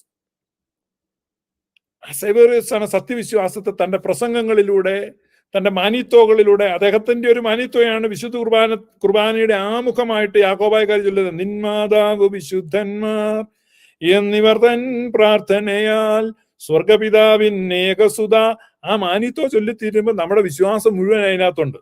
എന്ന് പറഞ്ഞാൽ വിശ്വാസ പ്രമാണത്തെക്കാൾ പ്രിസൈസ് ആയിട്ട് അത്ര ആഴത്തിലുള്ള വിശ്വാസ സത്യങ്ങളെ മുഴുവൻ ഇത് കണ്ടൻസ്ഡ് ആയിട്ട് ഇന്ന കണ്ടൻസ്ഡ് ഫോമിൽ ആ ഒരൊറ്റ മാനിത്തോയില് മുഴുവൻ സത്യവിശ്വാസമുണ്ട്. എന്നെ അത്ഭുതപ്പെടുത്തിയിട്ടുള്ളവരാണ്. കാരണം അത്ര ചെറുതായിട്ട് ഇത്ര സമഗ്രമായി, ഇത്ര വിപുലമായി, ഇത്ര വിശാലമായ ഈ സത്യവിശ്വാസം മുഴുവൻ എങ്ങനെ സംക്ഷേപിക്കുവാൻ സാധിക്കും? അത് ഒരിക്കലും നമുക്ക് ചിന്തിക്കാൻ പോലും പറ്റാത്ത. കാരണം ഒരു ഗീതം എഴുതിയപ്പോ നമുക്കറിയാം, ഖണ്ഡകാവ്യങ്ങൾ ഒക്കെ എഴുതി നമ്മുടെ വിശ്വാസമോ ചരിത്രമോ ഒക്കെ പറയാൻ പറ്റും. പക്ഷെ ഈ ഇത്രയും ചെറിയൊരു മാനിത്തോയിൽ എന്തോ ഒരു വിശ്വാസ സത്യങ്ങളുണ്ടെന്ന് നിങ്ങൾക്കറിയോ? ആ മാനിത്തോ നിങ്ങൾ ചൊല്ലുമ്പം എത്ര ഹെരസികളെയാണ് വെട്ടിക്കളയുന്ന നിങ്ങൾക്കറിയോ? ഒറ്റ മാനിത്തോ കൊണ്ട് എത്ര ഹെരസികളെ വെട്ടിക്കളയുന്നുണ്ടെന്ന് അറിയാമോ? ഒറ്റ മാനിത്തോയിൽ എത്ര സത്യവിശ്വാസത്തെ ഏറ്റുപറയുന്നുണ്ടെന്ന് നിങ്ങൾക്ക് അറിയാമോ? അതുപോലെ തന്നെയായിരുന്നു അദ്ദേഹത്തിന്റെ ലേഖനങ്ങൾ, കത്തുകൾ, ലെറ്റേഴ്സ്. അതുപോലെ തന്നെ അദ്ദേഹത്തിന്റെ പ്രസംഗങ്ങൾ, ദ ഹോമിലീസ് ഓഫ് സെയിന്റ് സേവറസ്. നിങ്ങൾ ഗൂഗിൾ ചെയ്താൽ നിങ്ങൾക്ക് വായിക്കാൻ പറ്റും. നിങ്ങൾ വായിക്കേണ്ടതാണത്. പണ്ടൊക്കെ അത് ഫ്രഞ്ച് ഭാഷയിൽ അവൈലബിൾ, ഇംഗ്ലീഷിൽ പോലും ഇല്ലായിരുന്നു. Now it is available in English also. അല്ലെങ്കിൽ തന്നെ ഫ്രഞ്ചാണ് നിങ്ങൾക്ക് കിട്ടുന്നെങ്കിലും ഗൂഗിൾ ട്രാൻസ്ലേറ്റ് ചെയ്ത് നിങ്ങൾക്ക് വായിക്കാവുന്നതാണ്. അപ്പൊ അത്രമാത്രം ഈ സഭയുടെ ചരിത്രത്തിലെ ഏറ്റവും വലിയ ഒരു വ്യക്തിയാണ് അദ്ദേഹം. അവസാനം ഈ അന്ത്യോക്യയിൽ നിന്ന് നാട് കടത്തപ്പെട്ടു. അദ്ദേഹം ഒരു ചെറിയ വഞ്ചിയിൽ കയറി അന്ത്യോക്യയിൽ നിന്ന് പോവുകയാണ്. ആ സായാഹ്നത്തിൽ അദ്ദേഹം അന്ത്യോക്യ പട്ടണത്തിന്റെ അതിരുകളിൽ തന്റെ വഞ്ചി ചെല്ലുമ്പോൾ നിറകണ്ണുകളോടെ തിരിഞ്ഞ് അന്ത്യോക്യ നഗരത്തെ നോക്കി അദ്ദേഹം ഈജിപ്തിലേക്ക് പോയി. ഇനി ഒരിക്കലും തിരിച്ച് അവിടേക്ക് വരരുതെന്നുള്ളതാണ് രാജകൽപ്പന. അങ്ങനെ അദ്ദേഹം ഈജിപ്തിൽ അഭയം തേടി. ഈജിപ്തിലെ സഭ അദ്ദേഹത്തെ വലിയ സ്നേഹത്തോടെയാണ് സ്വീകരിച്ചത്. കാരണം ഈ സേവേറിയോസ് ആണ് സത്യവിശ്വാസത്തിന്റെ ഏറ്റവും വലിയ ഭടൻ. സിറിലിന് ശേഷം, അഥവാ അലക്സാണ്ട്രിയയിലെ കൂറിലോസിന് ശേഷം ആ സത്യവിശ്വാസത്തെ ഏറ്റെടുത്തത്. അതുകൊണ്ട് ഈജിപ്തിലെ സഭ അദ്ദേഹത്തെ മരണം വരെ സ്നേഹിച്ചു, സംരക്ഷിച്ചു. അദ്ദേഹത്തിന്റെ വിയോഗത്തിന് ശേഷം ഈജിപ്തിലെ സഭ അഥവാ കോപ്റ്റിക് സഭ വർഷത്തിൽ 2 പ്രാവശ്യം സേവേറിയോസിന്റെ ഫീസ്റ്റ്, സാധാരണ ഏത് സെയിന്റിന്റെയും feast once in a year ആണ്. പക്ഷേ ഈ കോപ്റ്റിക് സഭ ഇദ്ദേഹം ഇരട്ടി ബഹുമാനത്തിന് യോഗ്യനാണെന്ന് പ്രഖ്യാപിച്ചുകൊണ്ട് ഒരു വർഷം സേവേറിയോസിന്റെ 2 ഫീസ്റ്റ്, അദ്ദേഹം ഈജിപ്തിലേക്ക് ചെന്ന ദിവസത്തിന്റെ ഓർമ്മയ്ക്കും അദ്ദേഹം ദേഹവിയോഗം ചെയ്തതിന്റെ ഓർമ്മയ്ക്കുമായി 2 ഫീസ്റ്റ് എവരി ഇയർ ദേ സെലിബ്രേറ്റ്. ഇന്നും നമ്മളിവിടെ ഒരു കോപ്റ്റിക്കിലെ തിയോളജി അറിയുന്ന ഒരാളുടെ സേവേറിയോസിനെ പറ്റി പറയുമ്പോൾ അവരുടെ കണ്ണുകൾ തിളങ്ങും. അത്രമാത്രം അവർ സ്നേഹിക്കുന്നു. അദ്ദേഹത്തിന്റെ ഭൗതിക തിരുശേഷിപ്പുകൾ ഈജിപ്തിലെ സഭയാണ് സൂക്ഷിച്ചിരുന്നത്. എന്നാൽ ഈ കോവിഡിന് തൊട്ടു മുമ്പ് 5 വർഷം മുമ്പ് കോപ്റ്റിക് സഭ സുറിയാനി സഭയുടെ പാത്രിക്കീസ് ആയതുകൊണ്ട് കോപ്റ്റിക് സഭയുടെ സ്നേഹവും ഔദാര്യവും ഈ സേവേറിയോസ് പാത്രിക്കീസിന്റെ മോർട്ടൽ റിമൈൻസ് സുറിയാനി സഭയ്ക്ക് കൈമാറാൻ സമ്മതിച്ച് അവരങ്ങനെ കൈമാറി. അങ്ങനെ നമ്മുടെ ഇപ്പോഴത്തെ പാത്രിക്കീസ് ബാവ അപ്രയം ദ്വിതീയൻ ബാവ ആ മോർട്ടൽ റിമൈൻസ് ഏറ്റുവാങ്ങി. ഇപ്പൊ 5 വർഷമായിട്ട് പരിശുദ്ധ സേവേറിയോസ് പാത്രിക്കീസ് ബാവയുടെ തിരുശേഷിപ്പ് ലെബാനോനിലെ പാത്രിക ആസ്ഥാനത്തുണ്ട്. അതായത് ഇപ്പോ സേവേറിയോസ് പാത്രിക്കീസ് ബാവയുടെ ഭൗതിക തിരുശേഷിപ്പിരിക്കുന്ന സ്ഥലത്താണ് മലങ്കരയുടെ പുതിയ കാതോലിക്ക ബാവ വാഴിക്കപ്പെടാൻ പോകുന്നത്. എത്ര ഉജ്ജ്വലമായ, എത്ര അവിസ്മരണീയമായ നിമിഷമാണത്. അപ്പോൾ ഞാൻ ഈ കാതോലിക്ക വാഴ്ചയ്ക്കൊക്കെ ചില ആളുകളൊക്കെ കേരളത്തിൽ നിന്നൊക്കെ പോകുന്നുണ്ടെന്ന് കേട്ട്, അങ്ങനെ പോകുന്ന ആളുകൾ അവിടെ പോയി ബലൂണും PP ഒക്കെ മേടിച്ച് കറങ്ങി നടക്കാതെ നിങ്ങൾ മസ്റ്റായിട്ട് കാണേണ്ടത് സേവേറിയോസ് പാത്രിക്കീസ്. ഇനി അറിയാതെ അവിടെ പോയി തിരിച്ച് നാട്ടിൽ വന്നു കഴിഞ്ഞ അറിയുമ്പോൾ അയ്യോ എന്ന് വെക്കരുത്. കാരണം ആ മഹാവിശുദ്ധന്റെ തിരുശേഷിപ്പ് ആ ലെബാനോനിലുണ്ട്. അത് കണ്ട് വണങ്ങുവാൻ കഴിയുമെങ്കിൽ എല്ലാ ദിവസവും അതിൻ്റെ അടുത്ത് പോയി 5 വർഷമായിട്ട് എൻ്റെ ഒരു വലിയൊരാഗ്രഹമാണ് അവിടെ പോയി ആ സേവേറിയോസ് പാത്രിക്കീസിന്റെ മോൾട്ടർ റിബേൻസിന്റെ മുമ്പിൽ കുറച്ചു സമയം നിൽക്കണമെന്നുള്ളത്. എന്തൊരു നിമിഷമാണത്! നൂറ്റാണ്ടുകളിലൂടെ, ചരിത്രത്തിലൂടെ നമ്മെ കൊണ്ടുപോകും ആ നിമിഷം. ആ അനുഗ്രഹിക്കപ്പെട്ട പിതാവിന്റെ ഭൗതിക തിരുശേഷിപ്പുകളെ കാണാൻ ഈ കാതോലിക്ക വാഴ്ചയ്ക്ക് പോകുന്ന ആളുകൾക്ക് അവസരമുണ്ട്. അപ്പൊ ഞാൻ പറഞ്ഞു വന്നെന്നാ, ഈ സേവേറിയോസ് പാത്രിക്കീസിനെ അന്ത്യോക്യയിൽ നിന്ന് പുറത്താക്കിയതിനു ശേഷം അന്ത്യോക്യ നഗരത്തിൽ വലിയ അനർത്ഥങ്ങളാണ് ഉണ്ടായത്. അന്ത്യോക്യ നഗരത്തിൽ വലിയ തീപിടുത്തമുണ്ടായി. ആ തീ അണച്ചതിന് ശേഷം അന്ത്യോക്യൻ നഗരത്തിന് പറ്റിയ കേടുപാടുകളെ പോക്കിക്കഴിഞ്ഞപ്പോൾ അന്ത്യോക്യൻ നഗരത്തിൽ വലിയ ഒരു ഭൂകമ്പമുണ്ടായി. ആ ഭൂകമ്പത്തിൽ അനേക ലക്ഷം ആളുകൾ കൊല്ലപ്പെട്ടു എന്നാണ് ചരിത്രത്തിൽ രേഖപ്പെടുത്തിയിരിക്കുന്നത്. ദ ഗ്രേറ്റ് എർത്ത്ക്വേക്ക് ഇൻ ആന്റിയോക്ക്, ഏൻഷ്യന്റ് ആന്റിയോക്ക് എന്ന് നിങ്ങൾ ഗൂഗിൾ ചെയ്താൽ ഈവൻ എൻസൈക്ലോപീഡിയ ബ്രിട്ടാനിക്ക വരെ അതിനെപ്പറ്റി രേഖപ്പെടുത്തിയിട്ടുണ്ട്. 2 ലക്ഷത്തോളം ആളുകൾ ആ ഭൂകമ്പത്തിൽ കൊല്ലപ്പെട്ടു. തുടർന്ന് അന്ത്യോക്യൻ നഗരം റോമൻ ചക്രവർത്തി പുനർനിർമ്മിച്ചു കഴിഞ്ഞ് വീണ്ടും അന്ത്യോക്യൻ നഗരത്തിൽ തീപിടുത്തമുണ്ടായി. വീണ്ടും അതിന്റെ കേടുപാടുകൾ പോക്കി അന്ത്യോക്യൻ നഗരത്തെ വീണ്ടും മനോഹരമാക്കി തീർത്തപ്പോൾ പേർഷ്യൻ രാജാവായ ഖൊസ്രോ അന്ത്യോക്യൻ നഗരത്തെ ആക്രമിച്ച് അന്ത്യോക്യൻ നഗരത്തെ കീഴ്പ്പെടുത്തി. എന്നിട്ട് അദ്ദേഹം കൽപ്പിച്ചു അന്ത്യോക്യൻ നഗരത്തെ ചണ്ടിക്കൂനയാക്കുവാൻ. എന്ന് പറഞ്ഞാൽ അന്ത്യോക്യൻ നഗരം ഇടിച്ച് തവിട് പൊടിയാക്കി, ഒരു നഗരം എന്നൊരിക്കലും തോന്നാത്ത വിധത്തിൽ അന്ത്യോക്യയാക്കിയിട്ട് അന്ത്യോക്യൻ നഗരത്തിന്റെ അതേ മാതൃകയിൽ പേർഷ്യയിൽ ഒരു നഗരം സ്ഥാപിക്കുവാൻ ഖൊസ്രോ കൽപ്പിച്ചു. കാരണം അന്നത്തെ ഏറ്റവും മോഹനീയമായ നഗരമായിരുന്നു അന്ത്യോക്യ. അതുകൊണ്ട് അതിന്റെ അതേ കോപ്പിയിൽ പേർഷ്യയിൽ ഒരു നഗരം സ്ഥാപിക്കുമ്പോൾ ഒരു ട്വിൻ സിറ്റി ആയിട്ട് അന്ത്യോക്യ നിലനിൽക്കാൻ പാടില്ല. യുണീക് സിറ്റി ആയിട്ട് പേർഷ്യയിൽ സിറ്റി വേണമുണ്ട്. അന്ത്യോക്യൻ നഗരത്തിന്റെ അതേ മാതൃകയിൽ പേർഷ്യയിൽ നഗരം സ്ഥാപിക്കുവാൻ ഖൊസ്രോ കൽപ്പിച്ചു. അങ്ങനെ പുതിയ അന്ത്യോക്യ പേർഷ്യയിൽ സ്ഥാപിക്കപ്പെട്ടു. ആ പുതിയ അന്ത്യോക്യ സ്ഥാപിക്കുവാൻ വേണ്ടി ഈ അന്ത്യോക്യയിൽ നിന്ന് അനേക ആളുകളെ അദ്ദേഹം പിടിച്ചുകൊണ്ടുപോയി പേർഷ്യയിലേക്ക്, അവിടെ ആ നഗരം പണിയുവാൻ. ശില്പികളെ, ചിത്രകാരന്മാരെ, പെയിന്റർമാരെ, ഇലക്ട്രീഷ്യന്മാരെ, പ്ലംബർമാരെ, ഓക്കെ ആരെങ്കിലും ആട്ടെ, ഈ പൂന്തോട്ടം ഉണ്ടാക്കുന്നവര്, അതുപോലെ തന്നെ നടപ്പാത നിർമ്മിക്കുന്ന വിദഗ്ധര്, കുളിപ്പുരകൾ ഉണ്ടാക്കുന്നവർ, ഇങ്ങനെയുള്ളവരെല്ലാം കൊണ്ടുപോയി. അങ്ങനെ 10,000-കണക്കിന് അന്ത്യോക്യൻ നിവാസികൾ പേർഷ്യയിലേക്ക് പറിച്ചു നടപ്പെട്ടു. ഖൊസ്രോ. അങ്ങനെ പുതിയ അന്ത്യോക്യയിൽ സ്വാഭാവികമായിട്ടും പോയതിൽ ഭൂരിപക്ഷം സുറിയാനി സഭയുടെ അംഗങ്ങളാണ്. അങ്ങനെ പേർഷ്യൻ സാമ്രാജ്യത്തിൽ സുറിയാനിക്കാരുടെ എണ്ണം കൂടിയത് അങ്ങനെയാണ്, അല്ലാതെ ഈ കത്തിനകത്ത് പറയുന്ന പോലെയല്ല. അപ്പോൾ സുറിയാനിക്കാരുടെ എണ്ണം പേർഷ്യയിൽ കൂടിയപ്പോൾ അവരെ നയിച്ചു മേയിക്കേണ്ടതിന് വേണ്ടി അന്ത്യോക്യയുടെ പാത്രിക്കീസ് തന്റെ ജനമാണ് അവിടെ ഉള്ളത്, അല്ലാതെ ഈ കത്തി പറഞ്ഞിരിക്കുന്ന പോലെയല്ല. ഇപ്പൊ ഇവിടെ ഈ പരിശുദ്ധ ബെസേലിയോസ്, മറന്നുപോയല്ലോ, പരിശുദ്ധ ബെസേലിയോസ് മാത്യൂസ്, പരിശുദ്ധ ബെസേലിയോസ് മാർത്തോമ മാത്യൂസ് തൃതീയൻ കാതോലിക്ക ബാബ തിരുമേനി. അദ്ദേഹം ഓസ്ട്രേലിയക്ക് പോകുന്നു. എന്തിന്? കാറ്റ് കൊള്ളാന്. കാനഡയ്ക്ക് പോകുന്നു, നോർവേക്ക് പോകുന്നു, അമേരിക്കയ്ക്ക് വരുന്നു. കാരണം അവിടുന്ന് മലങ്കരയിൽ നിന്ന് പോകുന്ന ആളുകളുണ്ട്. അതല്ലേ അതിന്റെ ഒരു, അത് കാണാനല്ലേ പോകുന്നേ. നിനക്കെന്നാണ് അമേരിക്കക്കാരിയെന്ന് ചോദിച്ചാലോ, വിദേശ പൗരൻ എത്തിയിട്ടുണ്ട്, അങ്ങനെയാണോ? ഈ ചന്തമത്തായി ന്യൂയോർക്കിൽ വന്ന് ഇറങ്ങുമ്പോ, സോറി കേട്ടോ, ഈ ന്യൂയോർക്കിൽ വന്ന് ഇറങ്ങുമ്പോ വിദേശ പൗരൻ വന്നു എന്നാണ് പറയുന്നത്. ആണോ? നീ എങ്ങനെയാണ് പറയുന്നത്? നീ കഴിഞ്ഞ ദിവസം നീ എഴുതിയല്ലോ ഇവിടെ, പാത്രിക്കിസായി വിദേശ പൗരൻ. വിദേശ പൗരൻ? എന്ത് വിദേശ പൗരൻ? നീ ലോകം മുഴുവൻ കാല ചെരുപ്പമായിട്ട് നടക്കുമ്പോ അവിടെ എല്ലാം വിദേശ പൗരനാണോ? അന്ത്യോക്യൻ പാത്രിയർക്കീസിന്റെ കൈക്കീഴിലെ ആടുകൾ പേർഷ്യൻ രാജാവായ കൊസ്രോ പിടിച്ചുകൊണ്ട് പേർഷ്യയിൽ ചെന്നപ്പോൾ അന്ത്യോക്യൻ സുറിയാനി സഭയ്ക്ക് പേർഷ്യൻ ഡയസ്പോര ഉണ്ടാകുകയാണ്. ആ ഡയസ്പോറയുടെ അധീശത്വത്തിന് വേണ്ടി അവരെ മേയിച്ചു ഭരിക്കാൻ വേണ്ടി അന്ത്യോക്യൻ പാത്രിയർക്കീസ് സ്ഥാപിച്ച സ്ഥാപനമാണ് മഫ്രിയാനേറ്റ്. ഈ കത്തിൽ പറഞ്ഞിരിക്കുന്നത് ശുദ്ധ അസംബന്ധം. ആരുടെ ഇത് എഴുതിയത്? മനുഷ്യന് സമയം മെനക്കെടുത്താൻ ഓരോ കുറിപ്പും കൊണ്ട്, എന്നിട്ട് അത് വാട്സാപ്പിൽ എനിക്ക് അയച്ചു തരിക. ഇതിനോടൊന്ന് പ്രതികരിക്കേ. ഇനി ഞാൻ പ്രതികരിച്ചില്ലല്ലോ, ഇത് ഏതാണ്ട് വലിയ മാരകമായ സാധനമാണെന്ന് തോന്നുന്നു. മനസ്സിലായില്ലേ? ലെൻസ് വെച്ച് തീട്ടം പരിശോധിക്കുന്ന എന്റെ ഗതികേടാ എനിക്ക്. ഒരു ലാബ് ടെക്നീഷ്യന്റെ നിലവാരത്തിലേക്ക് ഞാൻ പോയി. ഒന്ന് ഓർത്ത് നോക്കി. നിങ്ങൾ കണ്ടിട്ടുണ്ടോ? തീട്ടം കൊണ്ട് കൊടുക്കുക, നമ്മൾ കൊടുത്ത ചിഞ്ഞു പോരുക. ഇത് ലെൻസ് വെച്ച് പരിശോധിക്കേണ്ടി വരുന്നതിന്റെ ഗതികേടെന്ന് ഓർത്തേ. എന്ന് പറഞ്ഞ പോലെ ഇവന്റെയൊക്കെ ഈ പീസ് ഓഫ് ഷിഫ്റ്റ് ആളുകൾ എനിക്ക് അയച്ചു തരിക. പരിശോധിച്ചു. മോശമായിട്ട് നിങ്ങൾ ഈ എന്തെങ്കിലും താരണം, കാരണം ഇത്ര നാണം കെട്ട പണി ചെയ്യുന്നു. എന്നാല് അടുത്ത് വായിക്കാം. എന്നാൽ അന്ത്യോക്യൻ പാത്രിയർക്കീസ് തൈഗ്രീസിലെ വിശ്വാസികൾക്കായി, ഇതൊക്കെ ചുമ്മാ എന്നോണേ, ഞാൻ പറഞ്ഞില്ല ഇപ്പൊ അതിന്റെ ചരിത്രം എങ്ങനെയായിരുന്നു.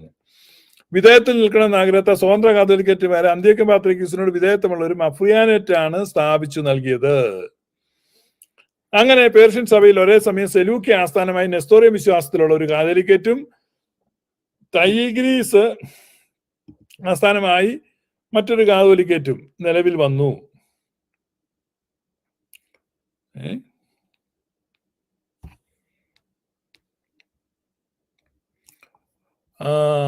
എവിടെയാണ്? അങ്ങനെ തൈഗ്രീസിലെ സഭയിൽ അന്ത്യോക്യൻ പാത്രിയർക്കീസ് നിരന്തരം കൈകടത്ത് നടത്തിക്കൊണ്ടേയിരുന്നു. പലപ്പോഴും അത് അന്ത്യോക്യൻ തൈഗ്രീസിലെ മഫ്രിയാനായും തമ്മിലുള്ള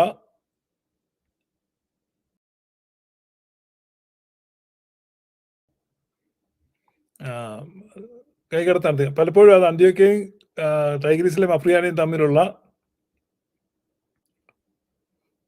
വടംവലിക്ക് അധികാര തർക്കത്തിലേക്ക് വഴി നയിച്ച ചരിത്രത്തിൽ. അങ്ങനെ ഇരിക്കെ തൈഗ്രീസിലെ കാതോലിക്ക വായിക്കപ്പെട്ട പണ്ഡിത പ്രമുഖനായ ബാറബ്രായ സഭയുടെ വ്യവസ്ഥാപിത ഭരണനിർവഹണത്തിനായി ഹൂദായ കാനോൻ എന്ന പേരിൽ ഒരു കാനോൻ ക്രോഡീകരിക്കുകയും പാത്രിയർക്കീസും കാതോലിക്കയും തമ്മിലുള്ള അവകാശങ്ങൾ അധികാരങ്ങൾ എന്താണെന്ന് കൃത്യമായി കാനോനിലൂടെ വ്യവസ്ഥാപിതമാക്കുകയും ചെയ്തു. ബാറബ്രായുടെ കാനോൻ പ്രകാരം പാത്രിയർക്കീസിനുള്ള എല്ലാ അധികാരങ്ങളും കാതോലിക്കായ്ക്കുണ്ട്. മൂറോം കുദാശ നടത്താനും മെത്രാന്മാരെ വാഴിക്കാനും മുടക്കാനും നിയമിക്കാനും എല്ലാം കാതോലിക്കായ്ക്ക് അധികാരമുണ്ട്. മലങ്കര സഭയുടെ ആദ്യ ചരിത്രം എന്നമായി യൂട്യൂബ് റൈറ്റർ എഴുതിയ ചരിത്ര പുസ്തകത്തിൽ കിഴക്കൻ മഫ്രിയാനെ കുറിച്ച് പറയുന്നത് ഇപ്രകാരമാണ്. എന്നാൽ അന്ത്യോക്യയ്ക്ക് കീഴിലുള്ള കിഴക്കൻ സഭകളുടെ കാര്യാദികൾ നടത്തുന്നതിന് തൈഗ്രീസിലെ കത്തോലിക്ക പൊതുവിൽ നിന്ന് പാത്രിയർക്കീസുകാർ ചെയ്യുന്ന സകലവും തനിക്ക് നടത്താമെന്ന് പ്രമാണിക്കപ്പെട്ടു. അതായത് പാത്രിയർക്കീസിനുള്ള സകല അധികാരവും കാതോലിക്കയ്ക്ക് ഉണ്ടെന്ന് മലങ്കര സഭയുടെ ആദ്യ ചരിത്ര പുസ്തകത്തിൽ വെണ്ടക്ക വലുപ്പത്തിൽ യൂട്യൂബ് റൈറ്റർ കൃത്യമായി എഴുതി വെച്ചിരിക്കുന്നു. ഇനി നമുക്ക് പുത്തൻകുരിശുകാരുടെ കാതോലിക്ക സ്ഥാനിക്ക് ചരിത്രത്തിൽ മേൽപ്പറഞ്ഞ അവകാശങ്ങളോ അധികാരങ്ങളോ ചരിത്രപരമായ സാധുതയോ ഉണ്ടോ എന്ന് പരിശോധിക്കാം. ഇതാണ് ഇവരുടെ വിഷമം. ഇനി ഈ യാക്കോബായ വിഭാഗം കൊച്ചി മെത്രാസനാധിപൻ ജോസഫ് മാർ ഗ്രിഗോറിയോസ് ഈ മാർച്ച് 25-നാണ് യാക്കോബായക്കാരുടെ കാതോലിക്കായി വാഴിക്കപ്പെടുന്നത്. നിലവിൽ കൊച്ചി മെത്രാസനാധിപനായിരിക്കുന്ന ജോസഫ് മാർ ഗ്രിഗോറിയോസ് കാതോലിക്കായി വാഴിക്കപ്പെടുന്നതോടെ എന്തെങ്കിലും കൂടുതൽ അധികാരം ലഭിക്കുന്നുണ്ടോ? യൂട്യൂബ് റൈറ്ററുടെ ചരിത്ര ഗ്രന്ഥപ്രകാരം പാത്രിയർക്കീസിനുള്ള എല്ലാ അധികാരങ്ങളും മഫ്രിയാനയ്ക്ക് ഉണ്ടെന്നാണല്ലോ നമ്മൾ കണ്ടത്. തൈഗ്രീസിലെ മഫ്രിയാന സ്ഥാനത്തെ കുറിച്ച് മലങ്കര സഭയുടെ വിവക്ഷയാണ് യൂട്യൂബ് റൈറ്റർ തന്റെ ചരിത്ര ഗ്രന്ഥത്തിൽ പറഞ്ഞിരിക്കുന്നത്. പക്ഷേ കൊച്ചി മെത്രാൻ കാതോലിക്കായി വാഴിക്കപ്പെടുന്നതോടെ കഴുത്തിലെ മാലയുടെ എണ്ണം 1 നിന്ന് 3 ആകും എന്നല്ലാതെ വേറൊരു മാറ്റവും പുള്ളിയുടെ അധികാരത്തിനോ സ്ഥാനത്തിനോ ഉണ്ടാവുന്നില്ല. കോനാട്ട് മാത്തൻ മൽപ്പാൻ 1907 തർജിമ ചെയ്ത ഹൂദായ കാനോനിൽ മൂറോൻ കൂദാശ ചെയ്യാൻ പാത്രിക്കീസിനും കാതോലിക്കും മെത്രാപ്പോലിത്തയ്ക്കും അധികാരമുണ്ട്. എന്നാൽ മെത്രാമാർക്ക് വരെ നടത്താൻ അധികാരമുണ്ടെന്ന് പറയുന്ന മൂറോൻ കൂദാശ നടത്താനുള്ള അധികാരം പോലും കാതോലിക്കായി വേഷം കെട്ടപ്പെടുന്ന കൊച്ചി മെത്രാന് ലഭിക്കുന്നില്ല എന്നതാണ് വാസ്തവം. കാതോലിക്കാവുന്നതോടെ കൊച്ചി മെത്രാൻ എന്ത് അധികാരമാണ് കൂടുതലായി ലഭിക്കുന്നത് എന്ന് യാക്കോബക്കാരനോട് ചോദിച്ചാൽ മെത്രാമാരെ വാഴിക്കാനുള്ള അധികാരം ലഭിക്കുമെന്നായിരുന്നു മറുപടി. മെത്രാമാരെ വാഴിക്കാൻ കാതോലിക്കാവണോ? 1889 മലങ്കരയിൽ മെത്രാൻ വാഴ്ച നടന്നിരുന്നു. റോമൻ കത്തോലിക്ക സഭയിൽ നിന്നും മലങ്കര സഭയിലേക്ക് കടന്നു വന്ന അൽവാറിസ് കത്തനാരെ പുലിക്കോട്ടിൽ ജോസഫ് മാർ ദിവന്നാസിയോസ്, പരുമല മാർ ഗ്രിഗോറിയസ്, കടവിൽ പൗലോസ് മാർ അത്താനാസിയോസ്, മുറിമറ്റത്തിൽ മാർ ഇവാനിയോസ് എന്നിവർ ചേർന്ന് മെത്രാപ്പോലിത്തയായി വാഴിച്ചു. അതായത് മെത്രാപ്പോലിത്തയെ വാഴിക്കാൻ കാതോലിക്ക ആവണമെന്നില്ല. ഇതെല്ലാം അർദ്ധസത്യങ്ങളും നിറം പിടിപ്പിച്ച നുണകളുമാണ് ഇതിനകത്ത് എഴുതിയിരിക്കുന്നത്. 1889 മലങ്കരയിൽ മെത്രാൻ വാഴ്ച നടന്നിരുന്നു. റോമൻ കത്തോലിക്ക സഭയിൽ നിന്ന് മലങ്കര സഭയിലേക്ക് വന്ന അൽവാറീസ് കത്തനാരെ പുലിക്കോട്ടിൽ ജോസഫ് മാർ ദിവന്നാസിയോസ്, പരുമല മാർ ഗ്രിഗോറിയോസ്, കടവിൽ പൗലോസ് മാർ അത്താനാസിയോസ്, മുറിമറ്റത്തിൽ ഇവാനിയോസ് എന്നിവർ ചേർന്ന് മെത്രാപ്പോലിത്തയായി വാഴിച്ചു. അങ്ങ് വാഴിക്കുകയായിരുന്നു. പാത്രിയർക്കീസ് ബാവായുടെ കൽപ്പന പ്രകാരം വാഴിച്ചു. കത്തെഴുതുന്നവൻ ചരിത്രം നല്ലപോലെ ഇങ്ങനെ ആളുകളെ തെറ്റിദ്ധരിപ്പിക്കാൻ വേണ്ടി കത്തെഴുതി. പേര് പോലും പാത്രിയർക്കീസ് ബാവ കൽപ്പിച്ചു കൊടുത്തു. വാഴിക്കപ്പെടേണ്ട സ്ഥാനം ഏത് നാമത്തിലേക്ക് വാഴിക്കപ്പെടണം, അത് വാഴിക്കുന്നവനാണ് വാഴിക്കപ്പെടുന്നവന് പേര് കൊടുക്കുന്നത്. വലിയവൻ ചെറിയവന് പേര് വിളിക്കും. ഇന്ത്യൻ ഓർത്തഡോക്സിൽ അങ്ങനെയല്ല. വാഴിക്കാൻ വേണ്ടി ചെന്ന് മുട്ടുകുത്തി നിൽക്കുമ്പോൾ നിനക്ക് എന്നാ പേരടാ വേണ്ടി, എന്നാ പേര് കിട്ടിയാ കൊള്ളാം. നമുക്കറിയാം, ഈ മുമ്പ് കാലം ചെയ്ത പൗലോസ് ദിദിയൻ ബാവായുടെ ഒരു വീഡിയോ ടേപ്പ് ഇങ്ങനെ കറങ്ങുന്നുണ്ട്. അദ്ദേഹം പറയുന്നുണ്ട്, എന്നെ വാഴിക്കാൻ മുട്ടു നിർത്തിയിട്ട് വാഴിക്കാൻ വന്നവൻ എല്ലാം മറന്നുപോയി. അവൻ എന്നോട് ചോദിച്ചു, എന്നതാടാ നിനക്ക് പേര് എന്നാ വേണ്ടി? അന്നേരം ഞാൻ ഓർത്തു എല്ലാവർക്കും ഈ ഓസ് എന്ന് പറഞ്ഞു. അപ്പൊ ഓസ് ചേർത്തൊരു പേര് കിട്ടട്ടെന്ന് ഓർത്ത് ഓസ് കൂട്ടി ഞാനൊരു പേര് പറഞ്ഞപ്പോ അയ്യോ അതൊരു കള്ളന്റെ പേരാണല്ലോ എന്ന് പറഞ്ഞ് പിന്നെ ദിവന്നാസിയോസ്നോ ഏതോ ഒരു പേര് ഇയാൾക്ക് കൊടുത്തു. അതിന്റെ അർത്ഥം പോലും എനിക്കറിയത്തില്ല എന്നൊക്കെ പറഞ്ഞൊരു പ്രസംഗം. അപ്പൊ ഇന്ത്യൻ